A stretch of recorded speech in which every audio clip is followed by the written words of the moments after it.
Welcome back to the DSR channel. This is week 9. Very exciting day yesterday. The new book, Forgotten Realms: Heroes of Faerun, came out. I've been looking forward to it for months and months, and I bet most people have because it's been so long. This is the first expansion since the core rulebooks came out, and Monster Manual came out in February, I want to say. So like 8 months since we've had an expansion. So this is exciting. New content, new subclasses, and I'm going through the subclasses now. And I'm going to cover the Winter Walker Ranger, and I'll finish the subclasses today. I'll do the rest of these next 4 today. And apparently, I still have a bit of audio problems. My voice sounds a bit tinny, and listening to some playbacks, I have to agree. So I did a little research. Turned down the intake of the mic and put it a little closer to my mouth. A little further away from the monitor so there's less echo. But yeah, if you haven't noticed, I gesticulate. I talk with my hands a lot. So I'm gonna have a real hard time not smashing the mic all the time. Anyway, let me know if the audio is any better this time, and if not, I'll keep working on it. Winter Walker Ranger. Withstand the horrors of frigid wastelands. Winter Walkers hone their craft in the bleak and frozen wilds of places like Icewind Dale. These ruthless rhined rangers hunt monsters that haunt Arctic wastelands, eventually becoming frigid terrors themselves. Winter Walkers are well versed in the phenomena of Icewind Dale, including the latent magic of fallen Netherese cities, endemic monsters like Yetis and Cragcats, and the rising threat of Underdark invaders. Due to their cold pragmatism, terrifying magic, and mastery of the region, Winter Walkers are regarded with equal parts respect and fear. Tentown citizens say that Winter Walkers' frequent exposure to malignant entities give them their fearsome powers. Many Reged nomads, on the other hand, believe that nature spirits bestow on Winter Walkers a unique curse. A lot of alliteration there and some tongue twisters. And a lot of puns in that one. But that's okay. I like the description, and I am so here for the lore of this one, especially probably because just wrapped up a multi-year Icewind Dale campaign that I was DMing. We wrapped it up in March, I want to say. And, not only was that a lot of fun, I love that campaign, but also, met some great friends from all over the world, and some of them still play with me now. Yeah, just have really fond memories of Icewind Dale. It's cool to see something set in Icewind Dale. So I was especially excited for this one in when I saw it in the UA. And yeah, let's get into it and go through the features, okay? Level 3, Frigid Explorer. You gain the following benefits. Biting Cold. Damage from your weapon attacks, ranger spells, and ranger features ignore resistances to cold damage. Frost Resistance. You have resistance to cold damage. Polar Strikes. When you hit a creature with an attack roll using a weapon, you can deal an extra 1d4 cold damage to the target. When you take this extra damage, which can take this extra damage only once per turn. When you reach Ranger level 11, this extra damage increases to 1d6. And you get a second feature here, but let's go over this first feature. So yeah, okay, you're gonna have a cold themed character. They definitely need to ignore resistance to cold damage if you're gonna be dealing a lot of cold damage, because that is a highly resisted damage type, and you don't want your whole subclass nerfed. So good. Frost resistance, resistance to cold damage, nice to have. That's going to come up, so good.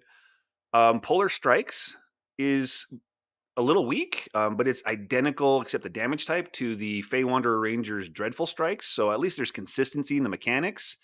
And it's kind of nice. It's kind of a cool idea that you can deal this damage multiple times per turn, but it has to be on different targets, which is a cool idea, except works at cross purposes with Hunter's Mark, right? Hunter's Mark is you get more damage on one target if you keep hammering that one target. So it's kind of a cool idea, I guess, is how I'd say it. That kind of a mechanic. It's just it doesn't work great mechanically, especially with the Hunter, with the update to the 2024 Hunter, where they've made it so focused on Hunter's Mark, and then again with a subclass like this where they double down on Hunter's Mark, right? So now you really, really want to have use Hunter's Mark and focus on that. And the way Polar Strikes works is at cross purposes of that. So really, it's going to amount to like just 1d4 extra cold damage once per turn, and it upgrades to 1d6 at level 11 when Rangers really needed a bigger boost at specifically at level 11 to remain competitive with other martials. So, it's good, a little disappointing, and I remember the UA version being a lot stronger. Okay, level 3 Hunter's Rhyme. Ice rhymes you and your prey, protecting you and hindering them. When you cast Hunter's Mark, you gain temporary hit points equal to 1d10 plus your ranger level. Additionally, while a creature is marked by your Hunter's Mark, it can't take the disengage action. So the temporary hit points is cool. You're talking 1d10 plus 3 at level 3. It's going to scale to 1d10 plus 20 at level 20. That's a decent amount. And it's kind of the strange thing here is you can have a lot of times where it feels bad because you have like temporary hit points from another source, but you want to cast Hunter's Mark, right? You don't cast Hunter's Mark for temporary hit points. You cast it to get the damage boost on an enemy. So there's going to be a lot of times where you cast it just for the damage boost, but you already have the temporary hit points, and so the temporary hit points part of this is just wasted. And you can't cast Hunter's Mark without a target. So you can't just like cast it out of combat and benefit from it unless you Hunter's Mark an ally, I guess. And then move it later. I don't know. It's strange to combine a self buff with a damage dealing target debuff. They don't work well together because you don't use them together like that. But it's okay. Like you're definitely going to have times where that's going to help you. It's not going to be wasted all the time. So okay, a little clunky mechanics, but it's okay. And the disengage part is, I think it's cool thematically, mechanically. Yeah, I mean, how often do monsters disengage? I don't often have mine disengage. Sometimes they disengage. I usually don't though, and it's not because if you've watched my other videos, you've heard me say that I'm a fan of role playing, right? Especially one of the topics I hit hard is keep role playing during combat. Don't stop role playing your monsters because you rolled initiative. Okay, so you keep role playing them. So if you're going to role play them and they're real creatures, you should have them run away more often. Um, and I'll say yes, you should. What I have found is I often don't do that just because it starts to just stretch out combat, right? Like they're already winning. The player character's gonna win, right? It's right winding down, and now that just stretches it out. And it's the boring part of combat, right? The exciting part of combat is the start and getting up to the climax when you either know you're in a lot of trouble and you should run, or you're gonna win, right? And once you hit that point, it's all downhill, right? Combat after that is just downhill. You're just mopping things up. And even the guidance in the Dungeon Master's Guide says once you reach that point, wrap up combat quickly. And so if you just start having them run away, that's the opposite. It drags out combat. The player characters are always going to run them down. Like the monsters would have to have so much movement speed to get away from the player characters and their long range attacks and spells and things like that, and their javelins that they're throwing with a slow effect and right, like they're not going to get away. So I don't use disengage very often, and I don't know, maybe I should use it more often with the monsters. But anyway, thematically cool, mechanically, and that's kind of this whole thing. Like some of the features are like, yeah, the resistance is cool, part is cool. Everything else is like, a little disappointing. Also at level 3, Winter Walker spells. All right, I'm glad that they added, this spell thing where they added the, one free spell at each spell level from 1 to 5 on the Winter Walker Ranger. I don't know why they didn't do that with every Ranger subclass. Like the Beastmaster should have gotten this. The Hunter should have gotten this. Why didn't we just give all the Rangers this, right? Rangers need more spells prepared, and it's a great way to like double down on a theme for the subclass. I don't know why they didn't do this. But anyway, so Winter Walker spells, they've got Ice Knife, Hold Person, Remove Curse, Ice Storm, and Cone of Cold, which is super disappointing, guys, because, yeah, I get these spells are cool and thematic for the cold and all that, but this is a martial class. Ice Knife, and they have half spell slots, half spell progression, half the number, not exactly half the number of spell slots, but they have a lot fewer spell slots because it's front loaded. But their spell slot level is half. So like Ice Knife, it never makes sense. Like you should never cast Ice Knife with one of your few spell slots that you have instead of just attacking. Your attack action will probably always do more damage than this. So this makes no sense. Like, why put this on there?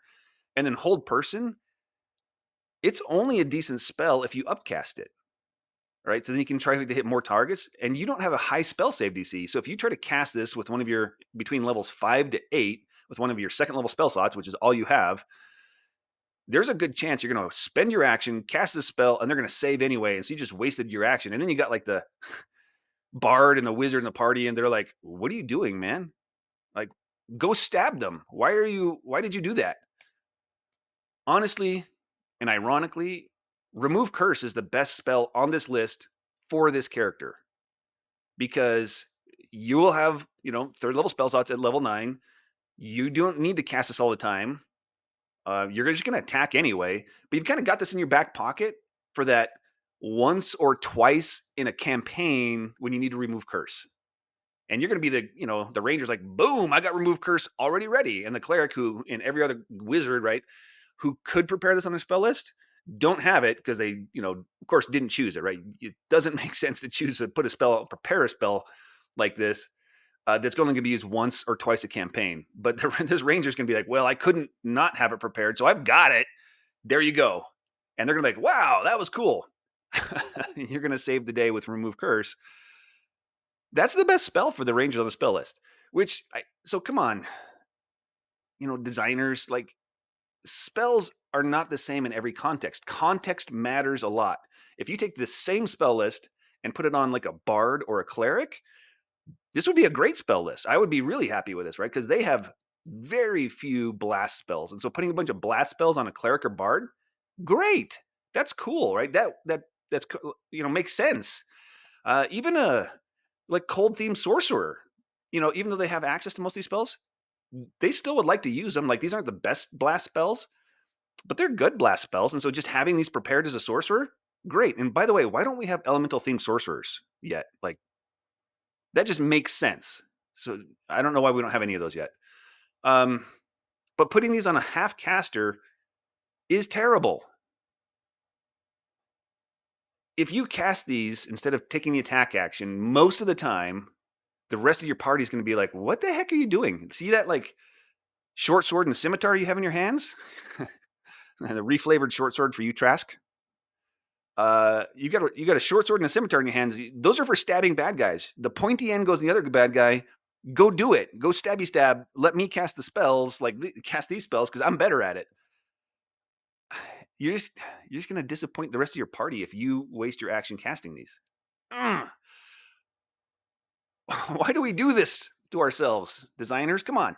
Level 7 Fortifying Soul. Your experience surviving harrowing environments allows you to bolster your allies in addition to yourself. As a magic action, choose a number of creatures you can see equal to your wisdom modifier, minimum of 1. Each chosen creature regains hit points equal to 1d10 plus your ranger level and has advantage on saving throws to avoid or end the frightened condition for 1 hour. Once you use this feature, you can't use it again until you finish a long rest. This one was like a roller coaster for me. Like, as I started reading it, I'm like, cool, flavor text. Okay, magic action. All right, they're going to do magic action. Okay, surely they know this is a martial. And so if you're going to do the magic action instead of the attack action, it's going to be cool, right? Like, that went through my head. I'm like, okay, it's going to be cool. It's going to be cool. Choose a number of creatures equal to your wisdom modifier. Okay, multiple buff or multi-target attack, something or other. Okay, all right. And then each chosen creature regains 1d10 hit points plus your ranger level. What? We're a healer now? Okay, all right. I'm trying to like it. And then you also get advantage on saving throws against a frightened condition for 1 hour. Cool, thematic. All right, okay, all right. I could live with this. I could hang. And then the last line: once you use this feature, you can't do it again until you finish long rest. What the? Once per day? This is your level 7 ability. Once per day, you do a weak heal and give yourself and allies advantage against frightened. Like, the paladin gives everybody permanent immunity to frightened with their aura. What is going on here? What are we doing? I mean, at least make it like you can do this once for free and then you can restore it by expending a spell slot, any level spell slot. Then it would be like, all right, I guess we're like like we're a decent backup healer, but this is just not good overall. Not good. This is a fail, Watsy. Ugh. Level 11. Chilling Retribution. When a creature hits you with an attack roll, you can take a reaction to force the creature to make a wisdom saving throw against your spell save DC. On a failed save, the target has the stunned condition till the end of your next turn. While the target is stunned, its speed is reduced to 0, which is important now because remember in 2024 they changed the stun condition, which allows you to move. It used to set your movement to 0, just like the paralyzed condition, but they intentionally wanted to separate it from paralyzed, and so stunned allows you to move now. So this turns off your movement speed again, okay? So that's important. You can use this feature a number of times equal to your wisdom modifier, minimum of once. You regain all expended uses when you finish a long rest. Okay, this was another roller coaster for me because I started reading it. I'm like, another, tier 3 reaction on when you're hit ability. Come on, these always suck. What are you doing? And then I read it. I'm like, stun condition. Oh, oh, movement speed 0. Oh, and number of times equal to your wisdom modifier. I like it. I like this. This is good. Even if you had shield, the shield spell, you threw magic initiate or multi-classing or something like that, I still might use this, right? Like if that monster has like 4 attack, has like 4 attacks with their multi-attack, if they use this on the first one and stun them, they have no more attacks. So you don't even have to worry what the next rolls will be. You just stun them. And by the way, the end of your next turn, holy crap. This is better than the monk stunning strike. Because the monk stunning strike now ends at the beginning of their next turn, of the monk's next turn. This goes till the end of your next turn. So not only are you preventing attacks on yourself, you are protecting your allies. You're giving everyone advantage to attack this thing. Wow. Now this is a reaction. This is a good tier 3 reaction feature. So this is the opposite roller coaster from level 7. Level 7, super disappointing. Level 11, yeah. And this is your reaction. So you're not taking away any of your action economy on your turn. This is pretty nice. The only weirdness is that most of the time, okay, not always, but the default play style for a ranger is usually ranged attack. And if you're ranged attack, you're avoiding being targeted. So you might not trigger this very often, but that's okay. I mean, this encourages you, along with all your temporary hit points and your own healing, which is worse than just casting healing word on yourself, probably. This encourages you to get into melee. So this is very much going to be that dual wielding, or even you can be a frontliner or a tank, right? Just get medium armor, a shield, weapon mastery on one weapon that causes sap or slow or something like that, or topple to really hinder the enemies, and get the protection fighting style, and you're a solid tank, right? So now they're trying to hit you all the time, and you just keep stunning everybody. Oh yeah, okay, go ahead and hit me please, and then stun. Enjoy your stun, man. Yeah, okay. This encourages a very different play style than what you typically see with a ranger, and I like it. I like this ability a lot. Too bad they didn't do something good like this at level 7. What the heck? Level 15. Let's finish this off. Frozen Haunt. When you cast Hunter's Mark, you can adopt a ghostly, snowy form. This form lasts until a spell ends, and while you're in this form, you gain the following benefits. Once you use this feature, you can't use it again until you finish a long rest, unless you expend a 4th level spell slot. Okay, no action required. Okay, all right. They didn't F this one up. Frozen Soul, you have immunity to cold damage. Cool, you don't often get immunity to things. But cold damage, unless you're playing an Icewind Dale, just doesn't come up a lot. Okay, let's keep going. When you first adopt this form, and at the start of each of your subsequent turns, each creature of your choice in a 15-foot emanation originating from you takes 2d4 cold damage. I'm going to finish reading. Partially incorporeal, you have immunity to the grappled, prone, and restrained conditions. Cool. You can move through creatures and objects as if they were difficult terrain. And in the standard, if you end your turn in a blah, blah, blah thing, and you get shunted. Okay. The emanation damage. First of all, this is tied to Hunter's Mark, so it's only active while you have a Hunter's Mark active. Once again, this is our second ability tied to Hunter's Mark, second feature tied to Hunter's Mark. And Hunter's Mark is already problematic because it takes concentration and it's a first level spell. And adding these features to it make it better. Is it better enough that you shouldn't just use? You still don't want to use like Swift Quiver or summon Fae, or just greater invisibility, right? To give yourself advantage all the time. Um, and even the debate on trying to say like which is better is even the wrong question in my opinion. This is a design fail because you shouldn't force players into this one choice. And concentration forces a mutually exclusive choice amongst all the concentration spells, right? And the opportunity to choose all these spells is one of the main points of spells and spellcasting, right? It's essentially saying like you have this many charges and you can use it with hundreds of options, right?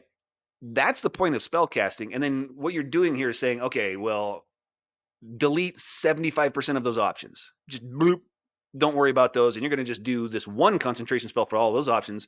And then you just have 25% of the other options left as the non-concentration options. That is a bad design. You're undermining the design principles of choice, and choice is so important to fun of the game. So, all right, bad design to tie so many things to Hunter's Mark, even if it was super powerful, it would still be bad design in my opinion. But whatever. Okay, so the 15-foot emanation causing 2d4 cold damage. 2d4 cold damage, you're going to average 5 damage every time you do this. And with the frequency you're doing this, they should have just said, just make it equal to your wisdom modifier, right? That's going to give you about the same range of damage. No dice, no extra dice rolling. And dice rolling is fun, but not in this kind of a context, right? Like like I have a Twilight cleric in my campaigns, in my current campaign, one of my current campaigns, and they, there's that Twilight Sanctuary, and they at the end of everybody's turn they're rolling, um, for the temporary hit points, and it's a pain. People forget it a lot of time. She has to like remember to do that and hit the roll button, and it is just not fun rolling dice in that kind of a context. And this will be like that. So at the start of your turn, you're going to roll the 2d4, and then everybody takes it. I don't know. It's going to be, I don't know. It's just a lot of overhead for just very little benefit is what it comes down to. If you're going to roll dice, make it impactful, make it fun, give the player the opportunity to be like, yes, it was a lot. This is going to be like, oh, look, it's 4. Oh, look, it's 5. Oh, look, it's 6. And that's the majority of your range, 4, 5, and 6. Um, and it's not like a fun amount of damage either. It's not like, ooh, it's like, okay, level 15, like monsters have hundreds of hit points at this point, and you're doing, 5 damage, and only in a 15-foot emanation. So I guess yet another feature to encourage you to get into melee. And partially incorporeal, so you can move through creature spaces, immune to grappled, prone, and restrained conditions. That's pretty cool. Yeah. So overall, this level 15 is, I would say, it's okay. It's okay. It's not great. It's not terrible. I would say it's disappointing is the biggest problem with it. It's disappointing because of this design failure to tie it to Hunter's Mark, which eliminates too many choices and brings down the fun. I think if people play this subclass, they'll have fun for a little while, like 1 or 2 sessions, maybe 4 or 5 sessions. But if you try to play this in a whole campaign, I bet people tap out before they even get to level 15. They're going to ask the DM, hey, can you kill this character? I'm tired of him. If they haven't already died. So I don't think this is going to be very fun. And you guessed it, this one, probably saw it on the thumbnail, this one is kind of meh. The theme of the flavor is awesome. The mechanical theme, like do the features like mechanically work together, build on a mechanical theme, meaning, and to me a mechanical theme means like you take the base class and say what is it good at and what is it not good at, and the different 10 roles. And then with the subclass, what you want to do is say, okay, we're either going to give it some strong abilities, strong features in one of the roles it's not good at to really kind of like give this a different play style, right? And they could have done that with this. They could have said, oh, let's make this a support and healer subclass for the ranger, which is not something rangers are very good at. But they didn't, they gave it some weak, crappy support. I mean, yeah, like kind of weak, crappy, insufficient uses of these support and healing features. So it's like, so they added it, but it doesn't work. And it doesn't make you feel like, oh, suddenly I moved up a whole rank as a healer and support class. It's more like, I don't know, I moved up half a rank or a quarter of a rank or something. So not enough. The other way you could go with the design of a subclass is say, well, this class is good at this thing. Let's double down on that. Let's make them great at this thing. And they didn't do that with this either. Like one of the valid directions they could have gone with this is say, well, Rangers can be like B ranked tanks. Let's make this an A ranked tank. Okay. And give it features to make it just as A ranked tank. Give it some more resistances, give it more damage, survivability options. Like, the temporary hit points and the healing that this has just isn't enough to be like, okay, you're super survivable now. You have super survivability. I think that's the better way to say it. And you've got some great taunting abilities because protection fighting style is a great taunt. It only protects one ally and it takes your reaction, which would conflict with your level 11 reaction, which is a cool reaction. So you have to choose now between those. So they could have made this a great tank by saying, well, just give them the soft taunt ability. Every time you hit somebody, they have disadvantage to attack anybody but you. Just give them that. And then this could have been like a great tanking subclass for Ranger, which is not something that other Ranger subclasses do. And then this would have been very interesting. You would have chosen this simply because you're like, hey, I want to play a Ranger tank, which is not something anybody's done before.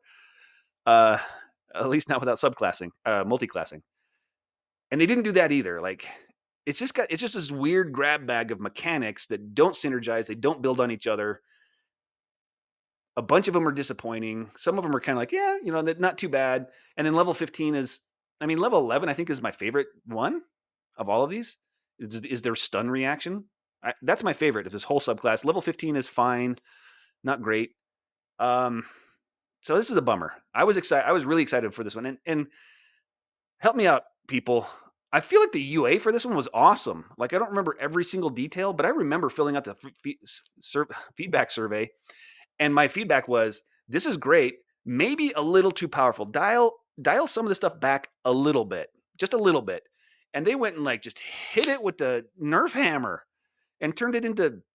I mean, okay, I'm going to say garbage, but it's just garbage compared to what it was, right? It was awesome, and now it's like, eh.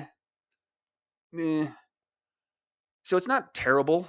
There's some things to work with here. This is not going to like make an interesting and different kind of Ranger playstyle. I think the Hunter is more interesting to play than this. I mean, I think that all of the subclasses are better, or more interesting to play than this.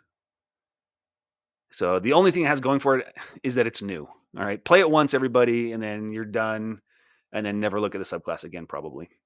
Yeah, I hate saying that because I'm always so excited for new stuff. But all right, thanks for watching.